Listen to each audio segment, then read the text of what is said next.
ലൂക്കോസ് എഴുതിയ സുവിശേഷം 10-ാം അധ്യായം 17 മുതൽ 20 വരെയുള്ള വേദവാക്യങ്ങളിൽ നിന്ന് സംസാരിക്കാൻ ആഗ്രഹിക്കുന്നു. ലൂക്കോസ് എഴുതിയ സുവിശേഷം 10-ാം അധ്യായം 17 മുതൽ 20 വരെയുള്ള വേദവാക്യങ്ങൾ. 70 പേർ സന്തോഷത്തോടെ മടങ്ങി വന്നു. കർത്താവേ, നിന്റെ നാമത്തിൽ ഭൂതങ്ങളും ഞങ്ങൾക്ക് കീഴടങ്ങുന്നുവെന്ന് പറഞ്ഞു. അവൻ അവരോട്, സാത്താൻ മിന്നൽ പോലെ ആകാശത്ത് നിന്ന് വീഴുന്നത് ഞാൻ കണ്ടു. പാമ്പുകളെയും തേളുകളെയും ശത്രുവിൻ്റെ സകല ബലത്തെയും ചവിട്ടുവാൻ ഞാൻ നിങ്ങൾക്ക് അധികാരം തരുന്നു. ഒന്നും നിങ്ങൾക്കൊരിക്കലും ദോഷം വരുത്തുകയുമില്ല. എങ്കിലും ഭൂതങ്ങൾ നിങ്ങൾക്ക് കീഴടങ്ങുന്നതിലല്ല, നിങ്ങളുടെ പേർ സ്വർഗത്തിൽ എഴുതിയിരിക്കുന്നതിൽ അത്രേ സന്തോഷിപ്പിൻ. 20-ാമത്തെ വാക്യം ആവർത്തിച്ച് വായിക്കുന്നു. എങ്കിലും ഭൂതങ്ങൾ നിങ്ങൾക്ക് കീഴടങ്ങുന്നതിലല്ല, നിങ്ങളുടെ പേർ സ്വർഗത്തിൽ എഴുതിയിരിക്കുന്നതിൽ അത്രേ സന്തോഷിപ്പിൻ. നല്ല കർത്താവേ, അങ്ങയുടെ തിരുവചനത്തിനായി സ്തോത്രം ചെയ്യുന്നു. പറയാൻ അതരത്തെ ശുദ്ധീകരിക്കണേ, ഹൃദയത്തെ ശുദ്ധീകരിക്കണേ, ദൈവകൃപയ്ക്കകത്ത് നിർത്തണമേ. യേശു കർത്താവിൻ്റെ നിസ്തുല്യ നാമത്തിൽ തന്നെ ആമേൻ. കർത്താവ് 70 പേരെ തിരഞ്ഞെടുത്ത് വിട്ട 70 പേർ മടങ്ങി വന്ന് യേശുവിന് കൊടുക്കുന്ന ഒരു റിപ്പോർട്ടാണ് നമ്മളിവിടെ വായിച്ചു കേൾക്കുന്നത്. റിപ്പോർട്ടിൻ്റെ അകത്ത് അവർ പറയുന്നത്, കർത്താവേ, നിൻ്റെ നാമത്തിൽ ഭൂതങ്ങളും ഞങ്ങൾക്ക് കീഴടങ്ങുന്നു എന്ന വാർത്തയാണ് അവർ കർത്താവിനെ അറിയിക്കുന്നത്. ഈ വാർത്ത കേൾക്കുന്ന കർത്താവ് അവരോട് പറയുന്ന മറുപടിയാണ്, പാമ്പുകളെയും തേളുകളെയും ശത്രുവിൻ്റെ സകല ബലത്തെയും ചവിട്ടുവാൻ ഞാൻ നിങ്ങൾക്ക് അധികാരം തരുന്നു. ഒന്നും നിങ്ങൾക്ക് ദോഷം വരുത്തില്ല. എങ്കിലും ഭൂതങ്ങൾ നിങ്ങൾക്ക് കീഴടങ്ങുന്നതിലല്ല, നിങ്ങളുടെ പേർ സ്വർഗത്തിൽ എഴുതിയിരിക്കുന്നതിൽ അത്രേ സന്തോഷിപ്പിൻ. ഈ വേദഭാഗത്തെ പഠിച്ചു പോയപ്പോൾ എൻ്റെ അകത്തളത്തിലേക്ക് ഓടി വന്ന 3 കാര്യങ്ങളെ അതിലൊരു കാര്യം നിങ്ങളുടെ മുമ്പിൽ പറഞ്ഞവസാനിപ്പിക്കണമെന്നാണ് ഞാൻ ആഗ്രഹിക്കുന്നത്. ഒന്ന്, യേശു കർത്താവ് ഇവരെ പഠിപ്പിക്കുന്നത് റിജോയ്സ്, നിങ്ങൾ സന്തോഷിപ്പിൻ എന്താന്ന് പറയുന്നത്. 2, in what you shall not rejoice, നിങ്ങൾ എന്തിൽ സന്തോഷിക്കരുത് എന്നാണ് പഠിപ്പിക്കുന്നത്. 3, in what you shall rejoice, നിങ്ങൾ എന്തിൽ സന്തോഷിക്കണം എന്നാണ് കർത്താവ് പറയുന്നത്. എല്ലാം കൂടെ നമുക്ക് ചിന്തിക്കാനുള്ള നേരമില്ലാത്തത് കൊണ്ട് ചില കാര്യങ്ങൾ നിങ്ങളുടെ ഓർമ്മയിലേക്ക് കൊണ്ടുവന്ന് അവസാനിപ്പിക്കാൻ ആഗ്രഹിക്കുന്നു. 1, കർത്താവ് ഇവരോട് പറയുന്നത് നിങ്ങൾ സന്തോഷിക്കണമെന്നാണ്. ദൈവമക്കളെ, ഞാൻ നിങ്ങളോടൊരു ചോദ്യം ചോദിക്കട്ടെ. ആരാണ് ഭൂമിയിൽ സന്തോഷവാൻ? ഇത് ന്യായമായൊരു ചോദ്യമാണ്. ആരാണ് സന്തോഷവാൻ? അതിൻ്റെ ഉത്തരം കേൾക്കാൻ എനിക്ക് നേരമില്ലാത്തത് കൊണ്ടും എനിക്ക് പറയാൻ സമയം തികയാത്തത് കൊണ്ടും ഞാൻ തന്നെ പറയാം. പണ്ടൊരിക്കലൊരു ഉപദേശി കോട്ടയത്ത് പ്രസംഗിച്ചുകൊണ്ടിരുന്നപ്പോൾ കൂട്ടത്തിലിരിക്കുന്നവരോട് ചോദിച്ചു, ആരാണ് സന്തോഷവാൻ? പലർക്കും പല അഭിപ്രായം പറയാനുണ്ടായിരുന്നു. എന്നാൽ അതിൻ്റെ അകത്ത് ഒരാൾ കൈ ഉയർത്തിയേച്ച് പറഞ്ഞു, സാറേ, കാരുണ്യ അടിച്ചവനാണ് സന്തോഷവാൻ. അപ്പോൾ ഈ സാറിന് പെട്ടെന്ന് കാര്യം മനസ്സിലായില്ല. അപ്പോൾ തൊട്ടടുത്തിരുന്ന ആൾ പറഞ്ഞു കൊടുത്തു, സാറേ, ലോട്ടറിയുടെ കാര്യമാണ് ഉദ്ദേശിച്ച്, 3 കോടി അടിച്ചവനാണ് സന്തോഷവാൻ എന്ന് പറഞ്ഞു. അപ്പോൾ ഈ കേട്ട ഉപദേശി അതങ്ങ് മനസ്സിൽ സംഗ്രഹിച്ചു. അപ്പോൾ ആരാ സന്തോഷവാൻ? ഉപദേശിയുടെ ഭാഷയിൽ പറഞ്ഞാൽ കാരുണ്യ അടിച്ചവനാണ് സന്തോഷവാൻ. ഇതേ ഉപദേശി പ്രസംഗിക്കാനായിട്ട് വടക്കൊരു സ്ഥലത്ത് ചെന്നു. ഇത് പ്രസംഗിച്ചത് തെക്കാണ്, പിന്നെ ചെന്നത് വടക്കാണ്. അവിടെ ചെന്ന് പ്രസംഗമെല്ലാം കഴിഞ്ഞപ്പോൾ ഒരാൾ മുൻപോട്ട് വന്നിച്ച് പറഞ്ഞു, സാറേ, എനിക്ക് വേണ്ടി പ്രാർത്ഥിക്കണം. അപ്പോൾ ചോദിച്ചു, എന്താണ് പ്രാർത്ഥനാ വിഷയം? ഉടനെ അദ്ദേഹം പറഞ്ഞു, എനിക്ക് കാരുണ്യ അടിച്ചെന്ന്. അപ്പോൾ അദ്ദേഹത്തിന് ഒരു സംശയം. തെക്കുള്ളവർ പറഞ്ഞു കാരുണ്യ അടിച്ചവൻ സന്തോഷവാനാണെന്ന്. വടക്ക് എന്നപ്പോൾ ഒരു പുള്ളി പറയുക, സാറേ, കാരുണ്യ അടിച്ചു, എനിക്ക് വേണ്ടി പ്രാർത്ഥിക്കണം. അപ്പോൾ ഈ സാറ് തിരിച്ചു ചോദിച്ചു, കാരുണ്യ അടിച്ചത് കൊണ്ട് എന്തിനാ പ്രാർത്ഥിക്കുന്നേ? എന്തിനാ പ്രാർത്ഥിക്കേണ്ട ആവശ്യം? ഉടനെ ഇദ്ദേഹം പറയുക, എൻ്റെ പൊന്നു സാറേ, ഈ ലോട്ടറി അടിക്കുന്നതിന് മുമ്പ് വെട്ടിയിട്ട വാഴ പോലെ കിടന്നുറങ്ങിയിരുന്ന ഞാനാ. ഇതടിച്ച ശേഷം വീടിൻ്റെ മുകളിൽ ഒരു ചെറിയ തട്ട് കേട്ടാൽ എൻ്റെ ഉറക്കം പോകും. കാര്യം, എന്നെ ആരോ കൊല്ലാൻ വന്ന് എൻ്റെ കാശെടുക്കാൻ പോകുന്നുവെന്ന ഭീതി എന്നെ ഭരിക്കാൻ തുടങ്ങിയെന്ന്. പിന്നെ അദ്ദേഹം പറഞ്ഞു, അത് മാത്രമല്ല സാറേ, എൻ്റെ വീട്ടിൽ പിരിവുകാരെ കൊണ്ട് ഇരിക്കാൻ വയ്യ, ഏതു നേരത്തും പിരിവുകാരാ. എന്ന് വെച്ചാൽ കാരുണ്യ അടിച്ച ആളല്ലേ, കാശ് തരണമെന്ന് പറഞ്ഞ് ആളുകളിങ്ങനെ വന്നുകൊണ്ടിരിക്കുകയാണ്. അത് കഴിഞ്ഞപ്പോൾ അദ്ദേഹം വീണ്ടും ഒരു കാര്യം കൂടെ പറഞ്ഞു, ഒരല്പം മീൻ മേടിക്കാൻ മീൻകാരൻ്റെ അടുത്ത് എന്ന് മത്തി ചോദിച്ചാൽ ആ പുള്ളിയും പറയും, കാരുണ്യ അടിച്ചതല്ലേ, മത്തി കൂട്ടണ്ട, നെയ്മീൻ കൂട്ടിയാൽ മതി എന്ന്. വല്ലാത്തൊരവസ്ഥയാ, എനിക്ക് വേണ്ടി പ്രാർത്ഥിക്കണമെന്ന്. എനിക്കിത് കേട്ടപ്പോൾ വളരെ രസകരമായി തോന്നി. ചിലർ പറഞ്ഞു കാരുണ്യ അടിച്ചവൻ ജനിച്ചവനാണ് ഭാഗ്യവാൻ. നമ്മളെപ്പോലെ പലരും ചിന്തിക്കുന്നത് ധനം വർദ്ധിച്ചാൽ, മക്കൾ നല്ല പൊസിഷനിലെത്തിയാൽ, ജീവിത സാഹചര്യങ്ങൾ ഒരിക്കൽ കൂടെ പരുവപ്പെട്ടാൽ അവരാണ് ഭാഗ്യവാൻ എന്ന് ചിന്തിക്കുന്നവരുണ്ട്. അതിനാണ് ഈ ലോകം നെട്ടോട്ടമോടുന്നത്. എന്നാൽ ഈ വേദഭാഗം നമ്മൾ വായിച്ചു പോകുമ്പോൾ ഈ വേദഭാഗത്ത് നിന്ന് പഠിക്കേണ്ട ഒരു കാര്യം ഞാൻ നിങ്ങളോട് പറയാം. ആരാണ് സന്തോഷവാൻ? ഈ വേദഭാഗത്തിലേക്ക് നോക്കുമ്പോൾ ആരാണിത് പറഞ്ഞതെന്നും ആരാണിത് കേട്ടതെന്നും കൂടെ ചിന്തിക്കണം. എൻ്റെ പ്രായത്തിലുള്ള പിള്ളേരോട് ചോദിച്ചാൽ, ഞങ്ങൾ സ്കൂളിൽ പഠിക്കുമ്പോൾ ഇംഗ്ലീഷ് പേപ്പറിലൊരു ചോദ്യം വരുമായിരുന്നു, ഹൂ സെറ്റ് ടു ഹും? ആര് ആരോട് പറഞ്ഞു? അധ്യാപകന്മാർ പലരും ഇതിൻ്റെ അകത്ത് ഇരിപ്പുണ്ടാവുമല്ലോ. അന്ന് ആ ചോദ്യം വന്നപ്പോഴെല്ലാം ഞങ്ങൾ കറക്കി കുത്തിയ ഉത്തരം എഴുതിയത്. അതൊരു ന്യായമായ ചോദ്യമാണ്. ആരാണ് പറഞ്ഞത്? ആരോടാണ് പറഞ്ഞത്? ഈ വേദവാക്യം വായിക്കുമ്പോൾ ആരാണ് പറഞ്ഞതെന്ന് ചിന്തിക്കണം. പറഞ്ഞത് യേശു ക്രിസ്തുവാണ്. ആരാണ് ക്രിസ്തു എന്ന് ചിന്തിച്ചാൽ, അവൻ ദൈവമായിരിക്കെ ദൈവത്തോടുള്ള സമത്വം മുറുകെ പിടിച്ചു കൊള്ളണമെന്ന് വിചാരിക്കാതെ ദാസരൂപമെടുത്ത് മനുഷ്യ സാദൃശ്യത്തിലായി തന്നെത്താൻ താഴ്ത്തി വേഷത്തിൽ മനുഷ്യനായി വിളങ്ങി ക്രൂശിലെ മരണത്തോളം അനുസരണ ഉള്ളവനായി തീർന്നു. ആരാണ് ക്രിസ്തു? മരിച്ചുപോയ സാധു കൊച്ചുകുഞ്ഞു ഉപദേശിയെ അപ്പച്ചൻ്റെ ഭാഷയിൽ പറഞ്ഞാൽ അരക്കാശിന് വകയില്ലാതെ വഴിയാധാര ജീവിയായി 33.5 കൊല്ലം ഈ പാർത്തലത്തിൽ ജീവിച്ചവനാണ് ക്രിസ്തു. ഒന്നുകൂടെ പറയാം. ഒരിക്കൽ ചുങ്കം പിരിക്കുന്നവർ യേശുവിൻ്റെ അടുക്കൽ വന്നു. പത്രോസിനോട് ചോദിച്ചു, നിങ്ങളുടെ ഗുരു ചുങ്കം കൊടുക്കത്തില്ലയോ? ഉടനെ പത്രോസ് യേശുവിൻ്റെ മുഖത്തേക്ക് നോക്കി. കാര്യം പത്രോസ് നോക്കിയതിനൊരു കാരണമുണ്ട്. ഉണ്ടായിരുന്ന ജോലി റിസൈൻ ചെയ്തിട്ടാണ് യേശുവിൻ്റെ പുറകെ ഇറങ്ങിയത്. വഞ്ചിയും വലയും വിട്ടേച്ചു പോന്നവരാണ്. അവർക്കിനി വരുമാനമെന്ന് പറയാൻ കയ്യിലൊന്നുമില്ല. പത്രോസ് പോക്കറ്റിലേക്ക് നോക്കിയപ്പോൾ അരക്കാശ് കയ്യിലില്ല. ഉടനെ പത്രോസ് യേശുവിൻ്റെ മുഖത്തേക്ക് നോക്കി. യേശു പത്രോസിനെ നോക്കിയച്ച് ഇങ്ങനെ പറഞ്ഞു കാണും, എന്നെ നോക്കണ്ട, എൻ്റെ പോക്കറ്റിലും ഒന്നുമില്ല. അതുകൊണ്ട് നീ ഒരു കാര്യം ചെയ്തോ, നീ കടലിൽ ചെന്ന് ചൂണ്ടയിട്ട് ആദ്യം കിട്ടുന്ന മീനെടുത്ത് അതിൻ്റെ വായിലിരിക്കുന്ന ചതുർദ്രഹ്മ പണത്തെ എനിക്കും നിനക്കും വേണ്ടി കൊടുത്തോ. അപ്പം അതിൻ്റെ അർത്ഥം എന്താ? നമ്മുടെ കർത്താവിൻ്റെ കയ്യിൽ ഡെബിറ്റ് കാർഡ് ഉണ്ടായിരുന്നില്ല, നമ്മുടെ കർത്താവിൻ്റെ കയ്യിൽ ക്രെഡിറ്റ് കാർഡ് ഉണ്ടായിരുന്നില്ല, നമ്മുടെ കർത്താവിൻ്റെ പക്കൽ ഫിക്സഡ് ഡിപ്പോസിറ്റ് ഉണ്ടായിരുന്നില്ല. പുറകെ വന്നവനോട് യേശു പറഞ്ഞു, കുറുനരിക്ക് കുഴിയും ആകാശത്തിലെ പറവകൾക്ക് കൂടുമുണ്ട്, മനുഷ്യപുത്രനോ തലചായ്പാൻ ഇടമില്ലെന്ന്. അപ്പൊ യേശു ആരായിരുന്നു? സന്തോഷിപ്പീൻ എന്ന് പറഞ്ഞ ക്രിസ്തു പരമദരിദ്രനായിരുന്നു. അപ്പൊ ഇനി കേട്ടവരുടെ കാര്യം കൂടെ പറയണ്ടേ. പത്രോസ്, യാക്കോബ്, യോഹന്നൻ, അന്ത്രയോസ്, സെബദി മക്കളും പത്രോസ് അടക്കമുള്ളവരെ എടുത്തു പഠിച്ചാൽ തങ്ങൾക്കുള്ളതെല്ലാം വേണ്ടെന്ന് വെച്ചിറങ്ങിയവരാണ് അവരെല്ലാം. അവരുടെ കയ്യിലൊന്നുമില്ല.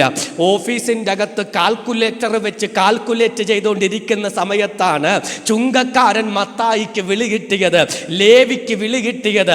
അവൻ ആ ഓഫീസ് അടച്ചുപൂട്ടി കാൽക്കുലേറ്റർ അവിടെ വെച്ച് കണക്ക് സെറ്റിൽ ചെയ്യാതെ ഓഫീസിൽ നിന്ന് ഇറങ്ങി തിരിച്ചവരാ. ഇങ്ങനെ പറയാൻ പോയാൽ അവരിൽ പലരും തങ്ങൾക്കുള്ളത് വേണ്ടെന്ന് വെച്ചവരാണ്. അവരുടെ കയ്യിൽ നീട്ടിപ്പിടിച്ച് പറയാൻ അവർക്കൊന്നും ഉണ്ടായിരുന്നില്ല.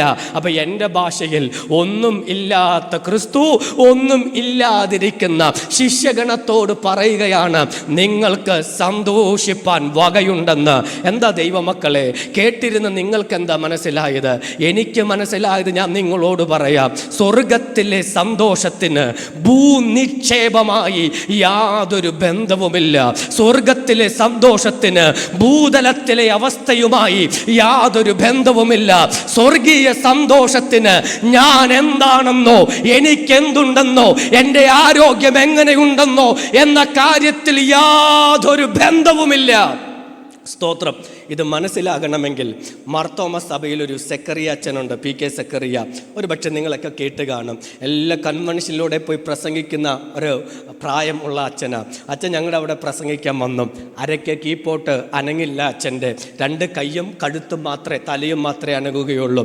അരയ്ക്ക് കീപ്പോട്ട് അനങ്ങില്ല. ഒരിക്കൽ ആശുപത്രിയിൽ ചെന്നപ്പോൾ അദ്ദേഹത്തിൻ്റെ ശരീരം മുഴുവൻ കുമളകൾ വന്ന് പൊട്ടി, ബെഡ് സോറ് വന്ന് പൊട്ടിയിരിക്കുകയാണ്.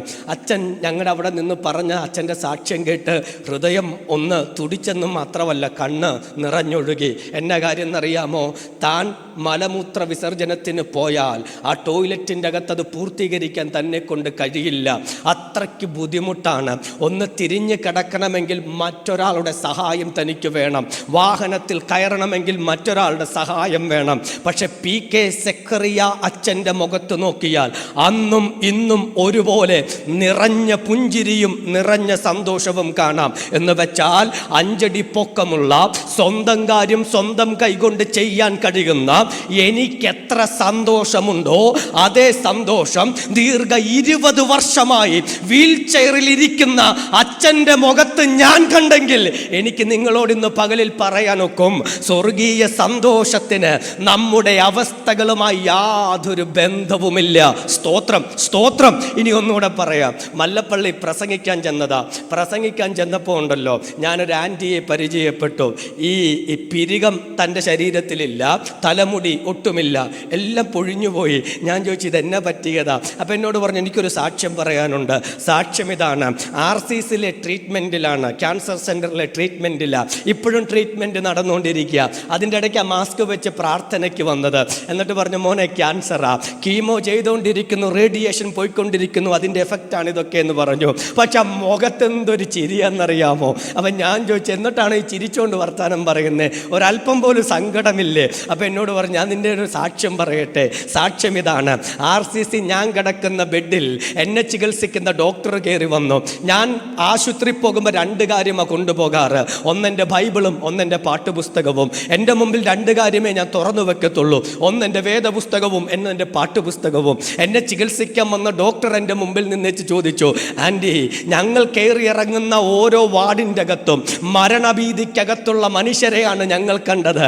എന്നാൽ എപ്പോഴൊക്കെ ആൻറ്റിയുടെ അടുത്ത് വന്നോ ഈ പുസ്തകം തുറന്നു വെച്ചിരിക്കുന്നത് കാണാം, വായിക്കകത്തൊരു കൊച്ചു പാട്ടുള്ളത് കേൾക്കാം. എന്താ ഇതിൻ്റെ സീക്രട്ട്? ആൻറ്റി അതിൻ്റെ ഉത്തരം വളരെ രസകരമായി പറഞ്ഞു. എന്താണെന്നറിയാമോ ഉത്തരം? ഡോക്ടറെ, ക്യാൻസർ വന്നാലും മരിക്കും, ക്യാൻസർ വന്നില്ലേലും മരിക്കും. പക്ഷെ ക്യാൻസർ വന്ന് ഞാനൊരല്പം നേരത്തെ എൻ്റെ വീട്ടിൽ പോയാൽ ഞാൻ അത്രയും ഭാഗ്യവതിയാണെന്ന് ദൈവമക്കൾക്ക് വല്ലതും മനസ്സിലായോ? ഇതാണ് സ്വർഗീയ സന്തോഷത്തിൻ്റെ സീക്രട്ട്. വിശദീകരിക്കാം. എന്താണ് ദൈവമക്കൾക്ക് സന്തോഷമുണ്ടെന്ന് പറയുന്നതിൻ്റെ കാര്യം? നിങ്ങൾ ഈ തിരുവചനത്തിലേക്ക് നോക്കണം. 51-ാം സങ്കീർത്തനം. ജീവിതത്തിൻ്റെ പശ്ചാത്താപത്തിൻ്റെ അകത്ത് നിന്നുകൊണ്ട് പൊട്ടിക്കരഞ്ഞ് ഭക്തനായ ദാവീദ് പ്രാർത്ഥിക്കുമ്പോൾ 51-ന്റെ 12-ാം വാക്യത്തിൽ ദാവീദ് പ്രാർത്ഥിക്കുന്ന വിഷയം, ദൈവമേ നിന്റെ രക്ഷയുടെ സന്തോഷത്തെ എനിക്ക് മടക്കി തരണമേ, മനസ്സൊരുക്കമുള്ള ആത്മാവിനാൽ എന്നെ താങ്ങേണമേ. എന്താ അദ്ദേഹത്തിൻ്റെ പ്രാർത്ഥന? Lord give me back the joy of salvation. രക്ഷയുടെ സന്തോഷത്തെ മടക്കിത്തരണം. 32-ാം സങ്കീർത്തനം 1-ാം വാക്യം. ലംഘനം ക്ഷമിച്ചും പാപം മറച്ചും കിട്ടിയ മനുഷ്യൻ ഭാഗ്യവാൻ. യഹോവ അകൃത്യം കണക്കിടാതെയും ആത്മാവിൽ കപടമില്ലാതെയും ഇരിക്കുന്ന മനുഷ്യൻ ഭാഗ്യവാൻ എന്ന് പറഞ്ഞേച്ച് 7-ാം വാക്യത്തിൽ വരുമ്പോൾ സങ്കീർത്തനക്കാരൻ പറയുക, അവൻ എന്നെ രക്ഷയുടെ ഉല്ലാസഘോഷം ഉടുപ്പിച്ചിരിക്കുന്നുവെന്ന്. ഫിലിപ്പിയ കാരാഗ്രഹത്തിൽ കിടന്നുകൊണ്ട് ഫിലിപ്പിയിലെ സഭയ്ക്ക് ലേഖനം എഴുതുമ്പോൾ അപ്പോസ്തലനായ വിശുദ്ധ പൗലോസ് ആവർത്തിച്ചെഴുതുകയാ, rejoice in the Lord always. കർത്താവിൽ എപ്പോഴും സന്തോഷിപ്പിൻ. എന്താ ദൈവമക്കളെ പറഞ്ഞു പോകുന്നതിൻ്റെ അർത്ഥം? രക്ഷിക്കപ്പെട്ടവന്, ദൈവത്തിൻ്റെ മക്കൾക്ക് സന്തോഷമുണ്ടെന്ന് ഈ പുസ്തകം ആവർത്തിച്ചു പറയുന്നത്. അതെന്ത് സന്തോഷമാ?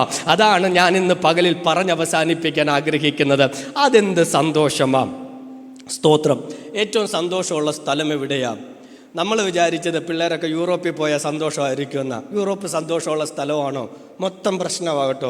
ന്യൂസിലാൻഡിൽ വലിയ സാമ്പത്തിക തകർച്ച, അവിടെ ജീവിത ചെലവ് ഭയങ്കര കൂടുതലാണ്. പിന്നെ കാനഡയിൽ ചെന്ന ഇന്ത്യക്കാരെ ഇപ്പോൾ കണ്ടുകൂടാതായി. ഒരു പ്രശ്നവും ഇല്ലാതിരുന്ന യുക്രൈനിലേക്കാണ് റഷ്യക്കാരെല്ലാം കൂടെ വലിഞ്ഞു കയറി ചെന്ന് യുദ്ധം ഉണ്ടാക്കി ആ ദേശത്തെ മുഴുവൻ നശിപ്പിച്ച് വെച്ചിരിക്കുന്നത്. എവിടെയും വലിയ സന്തോഷമൊന്നുമില്ല. ഈ ഏറ്റവും മൂല്യം കൂടിയ പൈസ ഉള്ളത് എവിടെയാണെന്ന് ചോദിച്ചാൽ എനിക്കറിയാവുന്നത് കുവൈറ്റ് ദിനാറാണ്. അവിടെ ചെന്നപ്പോൾ 275 രൂപയാണ് ഒരു കുവൈറ്റ് ദിനാർ ഇന്ത്യൻ മണിയായിട്ട് താരതമ്യം ചെയ്യുമ്പോൾ. പക്ഷെ അവിടെ ചെന്നപ്പോഴും വലിയ സന്തോഷമുള്ളവരൊന്നും ഞാനും കണ്ടില്ല. എല്ലാവരും രാപ്പകൽ പണിയെടുക്കുക, രാവിലെ ഓഫീസിലേക്ക് പോകുന്നു, വൈകിട്ട് വീട്ടിൽ വരുന്നു, വേറെ എൻ്റർടൈൻമെൻ്റ് ഒന്നുമില്ല. കുവൈറ്റിൽ ചെന്നപ്പോൾ കുറേ മണ്ണും കുറേ കെട്ടിടമല്ലാതെ വേറൊന്നും കണ്ടില്ല. പിന്നെ കഴിക്കാൻ വയറുള്ളവർക്ക് ആവശ്യത്തിന് കഴിക്കാം. ലോകത്തിലെ സകലമാന റെസ്റ്റോറൻറ്റും അവിടെ ഉണ്ട്. അതാണ് കുവൈറ്റിൽ കണ്ട ആകെ ഉള്ള പ്രത്യേകത. അപ്പോൾ ഞാൻ ദൈവമക്കളോട് പറയാം, ലോകത്തിലെവിടെ സന്തോഷമുള്ള ജീവിത പ്രശ്നം എല്ലായിടത്തും സെയിമാണ്. അപ്പം സന്തോഷമുള്ളൊരു സ്ഥലം എവിടെയാ? ഈ പുസ്തകം തിരക്കിപ്പോയപ്പോൾ സന്തോഷമുള്ള ഒരു സ്ഥലമേ ഉള്ളൂ. അതെവിടെയാണെന്നറിയാമോ? ഉത്തരം അത് സ്വർഗരാജ്യത്തിലാണ്. അവിടെ മാത്രമേ സന്തോഷത്തെക്കുറിച്ച് പറഞ്ഞിട്ടുള്ളൂ. എന്ന് വെച്ചാൽ ദുഃഖമില്ലാത്ത, കണ്ണുനീരില്ലാത്ത, വേദനയില്ലാത്ത, ശാപമില്ലാത്ത, മരണമില്ലാത്ത, ജനനമില്ലാത്ത, പൂർണ്ണതയുള്ള, ദൈവം വിളക്കാകുന്ന, ദൈവ തേജസ്സിൻ്റെ അകത്ത് നിറഞ്ഞു ജീവിക്കുന്ന ഒരു ദേശമുണ്ടെങ്കിൽ അത് സ്വർഗമാണ്. എന്താണ് ഈ സ്വർഗത്തിൻ്റെ പ്രത്യേകത? പണ്ട് കയ്യിലൊരു പുസ്തകം കിട്ടി. അതൊരു കൊറിയക്കാരി ആൻറ്റി എഴുതിയ പുസ്തകമാണ്. ആ പുസ്തകം വായിച്ചു വന്നപ്പോൾ അവർ സ്വർഗത്തിൽ പോയതിൻ്റെ കഥ എഴുതി വെച്ചേക്കുന്നത്. വായിച്ചു വന്നപ്പോൾ ഒരു ചെറിയ പ്രശ്നമുണ്ടായി. വായിച്ചു വന്നപ്പോൾ അവർ എഴുതി വെച്ചേക്കുന്നത് ഇങ്ങനെയാണ്: അവർ സ്വർഗത്തിൽ ചെന്നപ്പോൾ അവർക്ക് വിശന്നു, കർത്താവ് ഓവനിൽ ബ്രെഡ് ചൂടാക്കി കൊടുത്തെന്ന്. ഇത് കേട്ടപ്പോൾ നിങ്ങൾക്ക് വല്ലതും തോന്നിയോ? എനിക്ക് വലിയ പ്രശ്നം തോന്നി. എന്താ കാര്യം എന്നറിയാമോ? പല പ്രശ്നമുണ്ട്. ഒന്ന്, സ്വർഗത്തിൽ ഇലക്ട്രിസിറ്റി വേണ്ടേ ഈ ഓവൻ പ്രവർത്തിക്കാൻ? പിന്നെ അവിടെ വിശപ്പില്ലാത്തടത്ത് ഏത് കമ്പനി അങ്ങോട്ട് ബ്രെഡ് കയറ്റി അയക്കുന്നത്? അപ്പോൾ ആകപ്പാടെ പ്രശ്നമായി. അതോടുകൂടെ ഞാൻ ഈ സ്വർഗത്തിൽ പോയവരുടെ കഥ കേൾക്കൽ അല്പം അങ്ങ് കുറച്ചു. കാര്യം അതിൻ്റെ അകത്ത് വലിയ വാസ്തവം ഉള്ളതായിട്ട് എനിക്ക് തോന്നിയിട്ടില്ല. ഇന്നും ആ കഥ പറയുന്ന ഒത്തിരി പേരുണ്ട്, പക്ഷേ യാഥാർത്ഥ്യം വളരെ കുറവാണ്. പക്ഷെ സ്വർഗത്തിൽ പോയ 2 പേരെക്കുറിച്ച് പുസ്തകത്തിൽ പറയുന്നുണ്ട്. പോയി കണ്ട് എഴുതി വെച്ച 2 പേര്. പോയ പലരുണ്ട്, പക്ഷെ പോയി കണ്ടത് എഴുതി വെച്ച 2 പേരുണ്ട്. ഒന്നാമത് കാണുന്നയാൾ ആരെന്നറിയാമോ? യെശയ്യാ പ്രവാചകനാണ്. ഉസിയ രാജാവ് മരിച്ചയാണ്ടിൽ ഉയർന്നും പൊങ്ങിയുമുള്ള സിംഹാസനത്തിൽ ദൈവം ഇരിക്കുന്നത് താൻ കണ്ടു. ദൈവത്തിൻ്റെ വസ്ത്രത്തിൻ്റെ വിളമ്പലുകൾ ആലയത്തെ നിറച്ചിരുന്നു. അതിൻ്റെ ചുറ്റും സാറാഫുകൾ നിന്നു. ഒരുത്തനോടൊരുത്തൻ പറഞ്ഞുകൊണ്ടേയിരുന്നു. 2 കൊണ്ട് മുഖം മൂടി, 2 കൊണ്ട് പാദം മൂടി, 2 കൊണ്ട് പറന്ന് അവർ പറയുകയാണ്: സൈന്യങ്ങളുടെ ദൈവമായ യഹോവ പരിശുദ്ധൻ, പരിശുദ്ധൻ, പരിശുദ്ധൻ. സ്തോത്രം. അപ്പം സ്വർഗത്തിൽ കേൾക്കുന്നത് എന്താണ്? അവിടെ ദൈവത്തെ ആരാധിക്കുന്ന പാട്ട് കേൾക്കുകയാണ്. ഈ യെശയ്യാ പ്രവാചകൻ ഇത് എഴുതി വെക്കുന്നത് ഏറെക്കുറെ BC 700 കേട്ടോ. AC 700 എഴുതി വെച്ചേച്ച് യെശയ്യാവിൻ്റെ ജീവിതം കഴിഞ്ഞ് പിന്നെ സ്വർഗത്തിൽ പോയതിൻ്റെ ചരിത്രം എഴുതുന്നത് ആരാന്ന് ചോദിച്ചാൽ AD 94 അപ്പോസ്തലനായ വിശുദ്ധ യോഹന്നാൻ പത്മോസിൻ്റെ ഏകാന്തതയിൽ നിന്ന് സ്വർഗത്തിലേക്ക് എടുക്കപ്പെട്ടു. അവിടെ ചെന്നപ്പോൾ താൻ ഒരു കാഴ്ച കാണുകയാ. എണ്ണമറ്റ ദൂത സഞ്ചയങ്ങൾ, 24 മൂപ്പന്മാർ, 4 ജീവികൾ, വസ്ത്രം കൊണ്ട്, തങ്ങളുടെ ജീവിതം കൊണ്ട് വസ്ത്രം അലക്കി വെളുപ്പിച്ച വിശുദ്ധ സംഘങ്ങൾ അവരവിടെ നിന്ന് പാട്ട് പാടുകയാ. എന്താ അവർ പാടുന്ന പാട്ട്?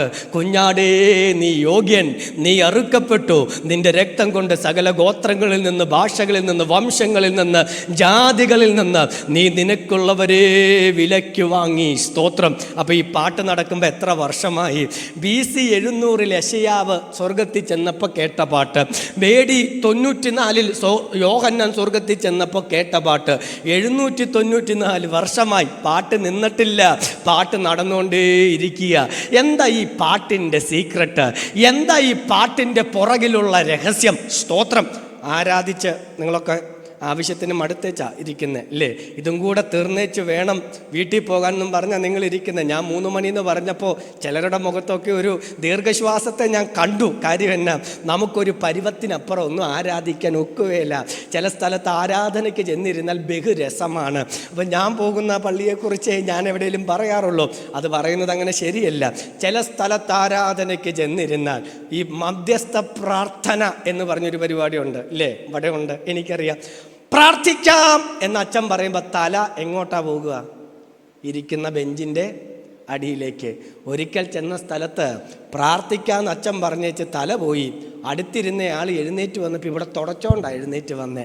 മനസ്സിലായോ എന്നെ അവിടെ സംഭവിച്ചെന്ന്? കൂർക്കം വലിയൊഴിച്ച് ബാക്കിയൊക്കെ നടക്കാറുണ്ട്. നമ്മുടെ ആരാധന ബഹുരസമാണ്. ചിലർ ആരാധിക്കും, ചിലർ ദിവാസ്വപ്നം കണ്ടുകൊണ്ടിരിക്കും, ചിലർ അടുക്കളയിലെ ഗ്യാസ് ഓഫ് ചെയ്തിട്ടാണോ പോകുന്നതെന്ന് ചിന്തിച്ചുകൊണ്ടിരിക്കും. ഇങ്ങനെ ബഹുരസമാണ് നമ്മുടെ ആരാധന. നമ്മുടെ ആരാധന കണ്ടാൽ ദൈവത്തിന് നമ്മെ അങ്ങോട്ട് വരുത്താൻ പോലും തോന്നുവല്ലെന്ന് ചിലപ്പോൾ എനിക്കും തോന്നാറുണ്ട്. എൻ്റെ ആരാധന കണ്ട ഉള്ള കാര്യമാണ്. പക്ഷെ സ്വർഗത്തിലെ ആരാധനയ്ക്ക് ലാഗില്ല, മടുപ്പില്ല, ഉറക്കമില്ല, ക്ഷീണമില്ല. എന്താ അവിടുത്തെ ആരാധനയുടെ രഹസ്യം? ഒറ്റ കാരണമേ ഉള്ളൂ. സിംഹാസനത്തിൽ ഇരിക്കുന്ന തേജസ്സിൻ്റെ ദൈവത്തെ കാണുമ്പോൾ, അവൻ്റെ മഹത്വം കാണുമ്പോൾ അറിയാതെ പറയാൻ തുടങ്ങും, കുഞ്ഞാടേ നീ യോഗ്യൻ, സ്തോത്രം എന്ന് വെച്ചാൽ ദൈവ തേജസ് കണ്ടാണ് ഇവർ ആരാധിക്കുന്നത്. അതുകൊണ്ട് ഇന്ത്യയുടെ അപ്പോസ്തലനായിരുന്ന സാധു സുന്ദർ സിംഗ് പറഞ്ഞു വെച്ചൊരു കാര്യം എൻ്റെ ഓർമ്മയിലുണ്ട്. ദൈവം സ്വർഗത്തിൽ ഇരിക്കുന്നത് കൊണ്ടാണ് സ്വർഗമായിരിക്കുന്നത് എന്ന് പറഞ്ഞാൽ, സ്വർഗത്തിൽ ഇരിക്കുന്ന ദൈവം സ്വർഗത്തിൽ നിന്നിറങ്ങി നരകത്തിലേക്ക് പോയാൽ നരകം സ്വർഗമായും സ്വർഗം നരകമായും തീരുമെന്ന് എന്ന് വെച്ചാൽ, സ്വർഗത്തെ സ്വർഗമാക്കുന്നതിൻ്റെ കാര്യം ദൂതന്മാർ ഉള്ളതല്ല, ആരാധന ഉള്ളതല്ല, മൂപ്പന്മാർ ഉള്ളതല്ല, വിശുദ്ധന്മാർ ഉള്ളതല്ല. അവിടെ സ്വർഗത്തെ സ്വർഗമാക്കുന്നതിൻ്റെ കാര്യം അവിടെ ദൈവമുള്ളതാണ്. ശ്രദ്ധിച്ച് കേൾക്കണേ, സ്വർഗമായിരിക്കുന്നതിൻ്റെ കാര്യം അവിടെ തേജസ്സിൻ്റെ ദൈവമുള്ളതാണ്. സ്തോത്രം. ഇനിയൊരു മർമ്മത്തിലേക്ക് വരാം. രക്ഷിക്കപ്പെട്ടവരുടെ സന്തോഷത്തിൻ്റെ കാരണം ഞാനീ പറയാൻ പോകുന്നത്. കൊലോസ്യ ലേഖനം 1-ാം അധ്യായം നിങ്ങൾ എടുത്ത് വായിക്കേണ്ട 24 തൊട്ട് താഴേക്ക് വരുമ്പോൾ പൗലോസ് ഒരു മർമ്മം പറയുകയാ. എന്താ മർമ്മം എന്നറിയാമോ? പൂർവകാലത്ത് മറഞ്ഞിരുന്ന മർമ്മം ഇപ്പോൾ വെളിപ്പെട്ടിരിക്കുന്നു. എന്താണ് മർമ്മം? മഹത്വത്തിൻ്റെ പ്രത്യാശയായ ക്രിസ്തു നിങ്ങളിൽ വസിക്കുന്നു. അതാണ് ആ മർമ്മം.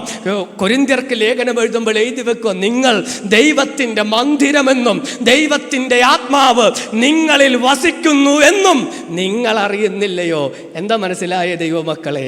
എന്ന് വെച്ചാൽ സ്വർഗത്തിലെ സന്തോഷത്തിൻ്റെ കാരണക്കാരനായ ദൈവം എവിടെ വസിക്കുന്നു എന്ന് ചോദിച്ചാൽ അതെൻ്റെ മൺകൂടാരത്തിൽ വസിക്കുന്നുവെന്ന്.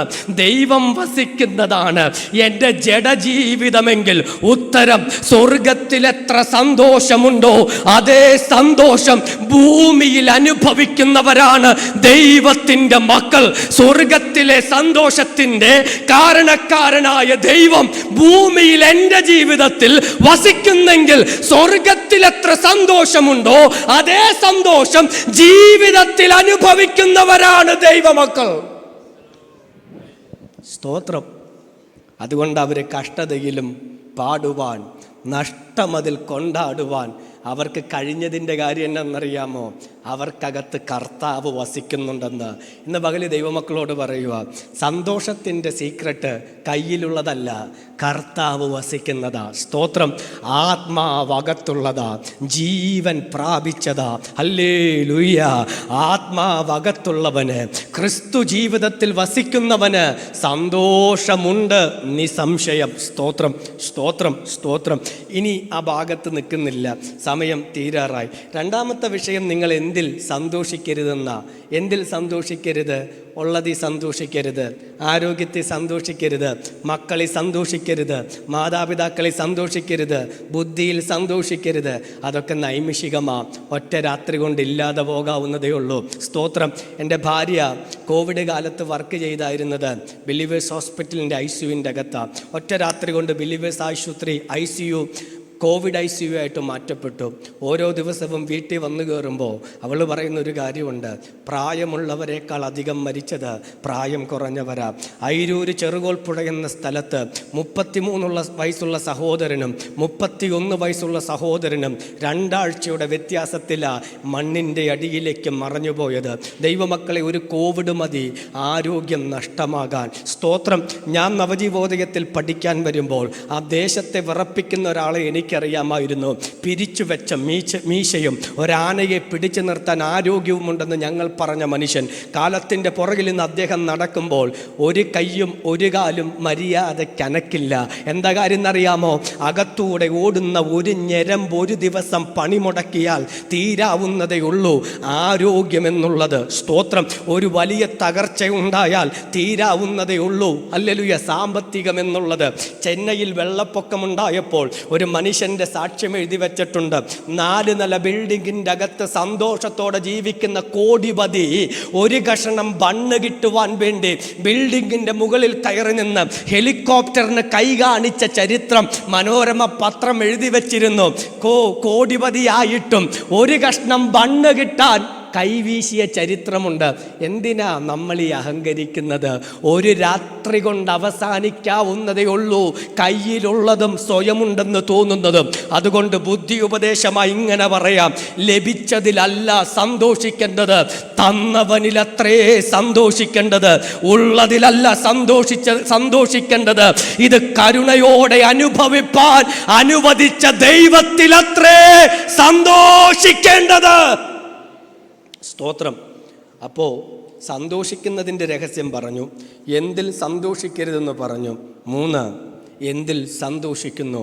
ഉത്തരം, നിങ്ങളുടെ പേര് ജീവൻ്റെ പുസ്തകത്തിൽ എഴുതിയിട്ടുള്ളതിൽ സന്തോഷിപ്പിൻ. അതിലെന്താ ഇത്ര സന്തോഷിക്കാനുള്ളത്? സ്തോത്രം. പേര് വെട്ടാത്ത ഒറ്റ പുസ്തകമേ ഉള്ളൂ. എല്ലാ പുസ്തകത്തിൽ നിന്നും പേര് വെട്ടും. പള്ളിയുടെ രജിസ്റ്ററിൽ നിന്ന് വെട്ടുവോ? എപ്പോൾ വെട്ടുമെന്ന് ചോദിച്ചാൽ മതി. ഒരു ദിവസം വരും വെട്ടും. നമ്മളെല്ലാവരും പല സർട്ടിഫിക്കറ്റ് മേടിച്ചവരാ. നമുക്ക് മേടിക്കാൻ യോഗമില്ലാത്ത ഒറ്റ സർട്ടിഫിക്കറ്റേ ഉള്ളൂ. അത് വേറെ വല്ലവരും പോയി മേടിച്ചോളും. ഏതാണെന്നറിയാമോ? അത്രയും ചിന്തിച്ചില്ല അല്ലേ? നമുക്ക് മേടിക്കാൻ യോഗമില്ലാത്ത സർട്ടിഫിക്കറ്റ് കുസൃതി ചോദ്യമായിട്ട് കൂട്ടിയാൽ മതി. ഉത്തരം കിട്ടിയല്ലോ. ഡെത്ത് സർട്ടിഫിക്കറ്റ് വല്ലവരും പോയി മേടിച്ചോളും. അതെന്തിനാ തരുന്നേ? അത് തന്ന അതിൻ്റെ അർത്ഥം എല്ലായിടത്തുനിന്നും വെട്ടിയെന്ന. ഇനി ഡ്രൈവിംഗ് ലൈസൻസ് ഇല്ല, ഇനി ആധാർ കാർഡില്ല, ഇനി വോട്ടർ ID ഇല്ല, ഇനി പള്ളിയിലെ കമ്മിറ്റിയിലില്ല, പള്ളിയിലെ രജിസ്റ്ററിലില്ല, എല്ലായിടത്തുനിന്നും പേര് വെട്ടും. ചിലപ്പോൾ ജീവിതത്തിൽ നിന്ന് പലരും പേര് വെട്ടും. അന്നത്തെ ദിവസം കൊണ്ട് ഓർക്കാമെന്ന് പറഞ്ഞവരൊക്കെ പേര് വെട്ടും. എന്നാൽ പേര് വെട്ടാത്ത ഒരു സ്ഥലമുണ്ട്. ഭക്തിയോടെ ജീവിച്ചാൽ, ദൈവവൈതലായി ജീവിച്ചാൽ, നിന്റെ പേര് വെട്ടാതെ, നമ്മുടെ പേര് വെട്ടാതെ ഓർക്കുന്നൊരു സ്ഥലമുണ്ട്. ഏതാണെന്നറിയാമോ? അത് കർത്താവിൻ്റെ പുസ്തകമാണ്. സ്തോത്രം. ജീവൻ്റെ പുസ്തകം. അതിനെക്കുറിച്ച് 2-3 കാര്യം പറഞ്ഞ് ഞാൻ അങ്ങ് നിർത്താം. ഇല്ല, ഒറ്റ കാര്യം പറഞ്ഞങ്ങ് അവസാനിപ്പിക്കാം. ദൈവം മോശയ്ക്ക് വെളിപ്പെട്ടത് മരുഭൂമിയില്ല, ഹോരേബില. ദൈവം മോശയെ മുൾപ്പടർപ്പിൻ്റെ അകത്ത് നിന്നുകൊണ്ടൊരു വിളി വിളിച്ചു. മോശേ, മോശേ എന്നൊരു വിളി കേട്ട മോശ അടുത്തേക്ക് ചെന്നപ്പോൾ തമ്പുരാൻ പറഞ്ഞു, നീ നിൽക്കുന്ന ഭൂമി വിശുദ്ധമാകയാൽ നിൻ്റെ കാലിൽ നിന്ന് ചെരിപ്പൂരി എറിഞ്ഞു കളക. സത്യത്തിൽ പരിചയമില്ലാത്തവരെ എങ്ങനെയാണ് വിളിക്കാറ്? ഫോണിലാണെങ്കിൽ ഹലോ എന്ന് വിളിക്കും. ഹോട്ടലിൽ കയറിയാൽ എങ്ങനെയാണ് വിളിക്കുക? ഇവിടുത്തെ കൾച്ചർ അറിഞ്ഞുകൂടാ. തിരുവല്ല കൾച്ചറിൽ പറയാം അങ്ങനെയാണ് നിങ്ങൾ വിളിക്കാറ്. ഹോട്ടലിൽ കയറിയ സാധാരണ വിളിക്കുന്നൊരു ശൈലിയാണ് എന്ന് വന്നേ. എൻ്റെ നാട്ടിലാണെങ്കിൽ, തൃശ്ശൂരാണെങ്കിൽ, അപ്പം ഞാൻ അവിടെ ചെന്നാൽ പലർക്കും എന്നെ അറിഞ്ഞുകൂടാ. എനിക്ക് 17 വയസ്സുള്ളപ്പോൾ പോകുന്നതാണ്. ഇപ്പോൾ ഏറെക്കുറെ 17 വർഷമായി. അപ്പോൾ ഈ പ്രായമുള്ളവർക്കൊന്നും എൻ്റെ പേര് പോലും അറിഞ്ഞുകൂടാ. അപ്പോൾ റോഡിൻ്റെ അപ്പുറത്ത് അവർ നിൽക്കുന്നത്, ഞാൻ ഇപ്പുറത്താണ് നിൽക്കുന്നതെങ്കിൽ അവർ വിളിക്കുന്നൊരു വിളിയുണ്ട്. ഇങ്ങനെ വിളിക്കുക. കാര്യം ശൂശു എന്ന് വിളിക്കത്തില്ല. കൈ തൊട്ടിയേച്ച് നമ്മൾ നോക്കുമ്പോൾ ഇങ്ങോട്ട് വരാൻ പറയും. ഇതൊരു ശൈലിയാണ്. അറിയാത്തവരെ വിളിക്കാൻ ഉപയോഗിക്കുന്ന മാനദണ്ഡമാണ്. ദൈവം എങ്ങനെയാണ് വിളിച്ചതെന്നറിയാമോ? മോശേ മോശേ എന്ന്. ID കാർഡ് മോശ കഴുത്തിൽ തൂക്കിയിട്ടില്ല. കയ്യിലുള്ളത് കുത്തിപ്പിടിക്കാൻ ഒരു വടിയാ, ആടിനെ നിയന്ത്രിക്കാനുള്ള വടി. വോട്ടർ ID മോശയുടെ കയ്യിലില്ല. ഈ മരുഭൂമി എന്ന ഹോരേബിൽ ആരാ തൻ്റെ പേര് വിളിച്ചതെന്ന് അറിയാൻ അടുത്തേക്ക് ചെന്നതാ. അപ്പോൾ ഉടനെ അഡ്രസ്സും കൂടെ അങ്ങ് പറഞ്ഞു കൊടുത്തു. എന്നാ പറഞ്ഞെന്നറിയാമോ? ഞാൻ അബ്രഹാമിൻ്റെ ദൈവം, ഇസഹാക്കിൻ്റെ ദൈവം, യാക്കോബിൻ്റെ ദൈവം, നിൻ്റെ അപ്പൻ്റെ ദൈവം. സ്തോത്രം. അപ്പം മോശയ്ക്കകത്ത് ഒരു ഞെട്ടല് എന്നറിയാമോ? ഞെട്ടിയതിന് കാരണമുണ്ട്. അബ്രഹാം പിതാവ് ജീവിച്ചത് 175 വർഷം, ഇസഹാക്ക് ജീവിച്ചത് 180 വർഷം, യാക്കോബ് ജീവിച്ചത് 146 വർഷം, യോസഫ് ജീവിച്ചത് 110 വർഷം, മിസ്രൈമ്യ അടിമത്തം 400 വർഷം, മോശയുടെ കൊട്ടാരവാസം 40 വർഷം, മോശയുടെ മരുഭൂപ്രയാണം 40 വർഷം. നിങ്ങളൊന്ന് കണക്ക് കൂട്ടിയേ, ഏറെക്കുറെ 1000 വർഷം കഴിഞ്ഞു ദൈവം ഈ മോശയെ വിളിക്കുമ്പോൾ. എന്ന് വെച്ചാൽ അബ്രഹാമിൻ്റെ ശവകുടീരത്തിൽ പോയി തോണ്ടിയെടുത്താൽ DNA ടെസ്റ്റ് നടത്താൻ യെല്ലോ പല്ലോ മുടിയോ ബാക്കി ഉണ്ടാവില്ല. എല്ലാം ദ്രവിച്ച് മണ്ണോട് മണ്ണ് അമർന്നുപോയി. ഇസഹാക്കിൻ്റെ ശവകുടീരത്തിൽ ഒന്നുമില്ല, യാക്കോബിൻ്റെ ശവകുടീരത്തിൽ ഒന്നുമില്ല. 1000 വർഷങ്ങൾക്കപ്പുറത്ത് കൊച്ചുമകനെ ദൈവം വിളിച്ചപ്പോൾ പറയുക, ഞാൻ അബ്രഹാമിൻ്റെ ദൈവമാണെന്ന്. എന്താ അതിൻ്റെ അർത്ഥം?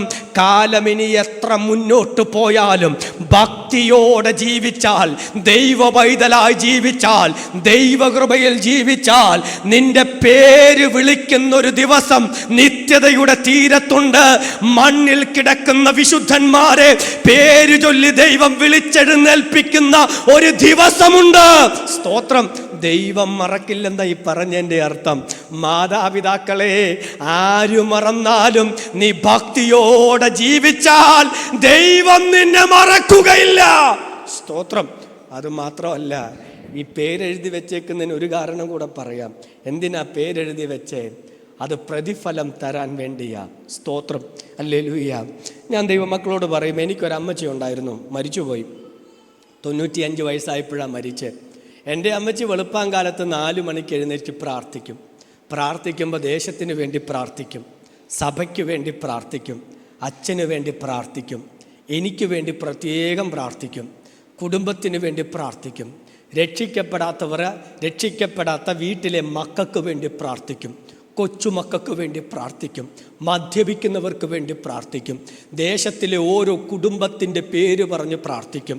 4 മണി തൊട്ട് 5:30 വരെ ആ മുറിക്കകത്ത് പ്രാർത്ഥന കേൾക്കാം. 89 വയസ്സ് വരെ അമ്മച്ചി അത് ചെയ്യായിരുന്നു. അത് കഴിഞ്ഞപ്പോഴാണ് ഓർമ്മ നഷ്ടപ്പെടാൻ തുടങ്ങിയത്. എൻ്റെ അമ്മച്ചി വൈകുന്നേരം 6 മണിക്ക് മുറി കയറും, 8 മണി വരെ പ്രാർത്ഥിക്കും.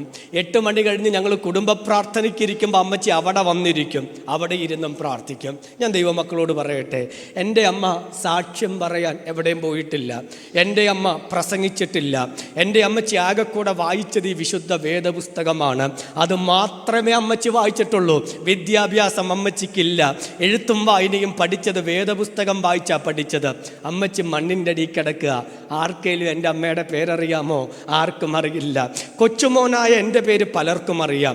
ഞാൻ ഈ ദേശം മുഴുവൻ കൺവെൻഷനോടുള്ള ബന്ധത്തിൽ പ്രസംഗിക്കാൻ നടക്കുന്നയാളാണ്. ഒരുപക്ഷെ ഒരു കാലം മുഴുവൻ എൻ്റെ പേര് ആരെങ്കിലുമൊക്കെ ഓർക്കുമായിരിക്കും.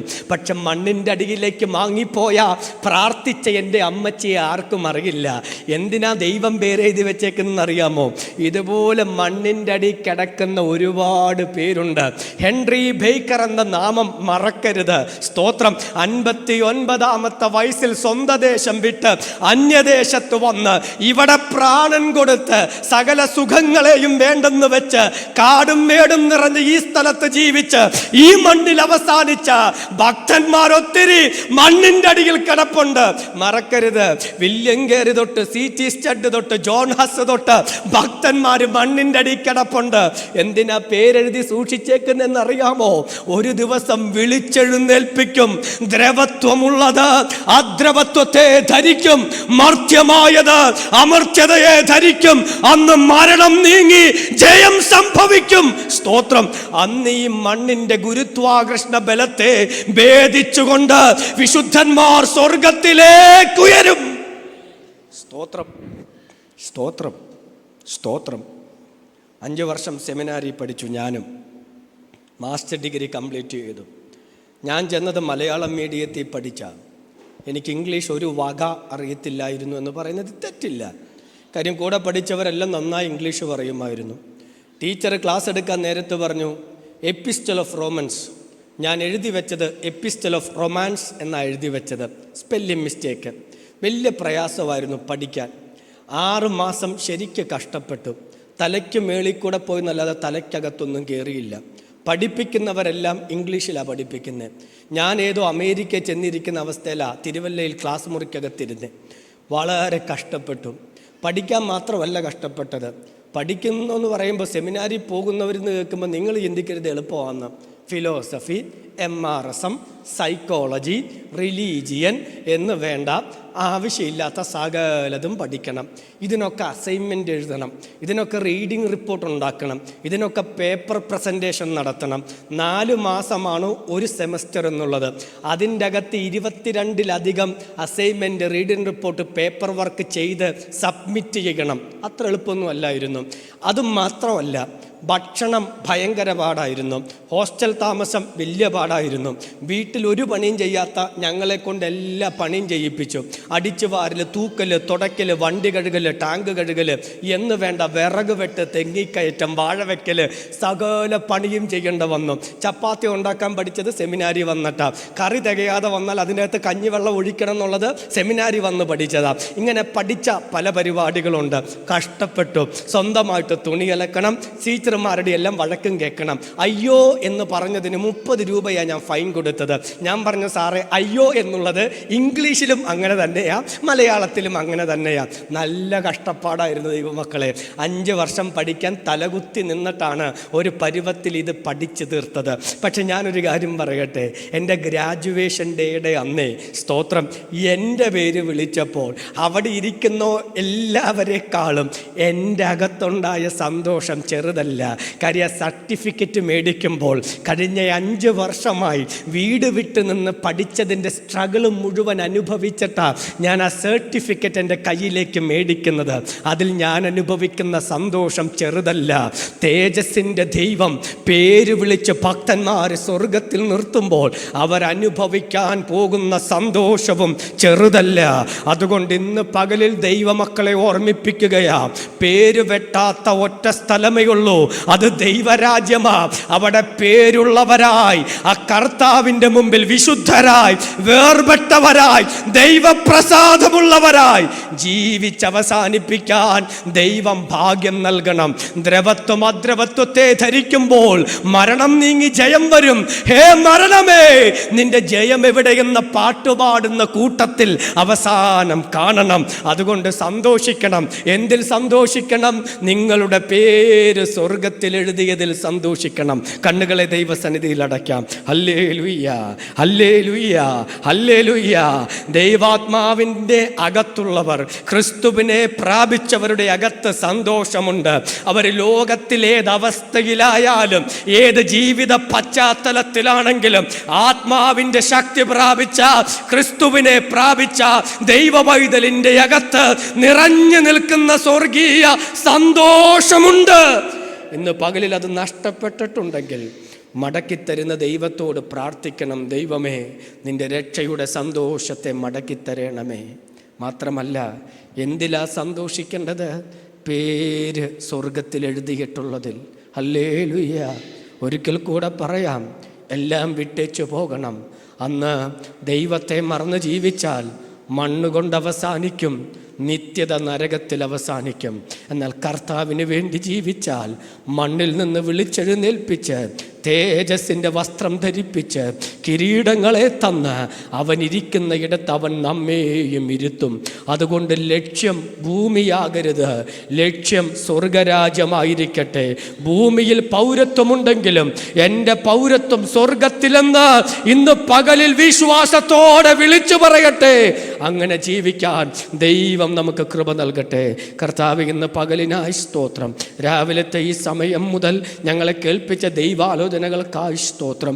ഞങ്ങൾക്ക് ഒരുമിച്ച് തന്ന സമയത്തിനായി സ്തോത്രം. ഞങ്ങളാരും നഷ്ടപ്പെട്ടു പോകാതെ നിത്യജീവൻ്റെ അവകാശികളായി, നിത്യരാജ്യത്തിൽ കർത്താവിനോട് കൂടെ ഇരിക്കുന്നവരായി, തേജസ്സിൻ്റെ മക്കളായി, വിശ്വാസത്തിൽ മുന്നേറുന്നവരായി ജീവിക്കുന്നവരാകുവാൻ സ്വർഗം ഞങ്ങളെ സഹായിക്കണമെന്ന് പ്രാർത്ഥിക്കുന്നു. കത്തീഡ്രൽ ചർച്ചിനായി സ്തോത്രം. ഞങ്ങളുടെ പ്രിയപ്പെട്ട അച്ഛന്മാർക്കായി സ്തോത്രം, കൊച്ചമ്മമാർക്കായി സ്തോത്രം, മക്കൾക്കായി സ്തോത്രം, കമ്മിറ്റിക്കായി സ്തോത്രം. കൊയറിനായി സ്തോത്രം, പ്രെയർ ഫെലോഷിപ്പിനായി സ്തോത്രം, വന്ന ഞങ്ങളുടെ പ്രിയപ്പെട്ട അച്ഛനായി സ്തോത്രം. എല്ലാവരെയും ഞങ്ങൾ ദൈവകരത്തിലേക്ക് ഏൽപ്പിക്കുന്നു. ഞങ്ങൾ ഓടുന്നതും അധ്വാനിക്കുന്നതും വെറുതെയായി എന്ന് വരാതിരിക്കത്തക്കവണ്ണം സ്വർഗരാജ്യം പ്രാപിപ്പാൻ വേണ്ടി തന്നെ ഓടുവാൻ അങ്ങ് ഞങ്ങളെ പ്രാപ്തരാക്കണമെന്ന് പ്രാർത്ഥിക്കുന്നു. അടിയനും ഈ കൂട്ടായ്മയിൽ തന്ന ഭാഗ്യപദവിക്കായി സ്തോത്രം, വചനം പറയാൻ തന്ന കൃപയ്ക്കായി സ്തോത്രം. മഹത്വം അങ്ങേക്ക് യേശു കർത്താവിൻ്റെ നിസ്തുല്യ നാമത്തിൽ തന്നെ.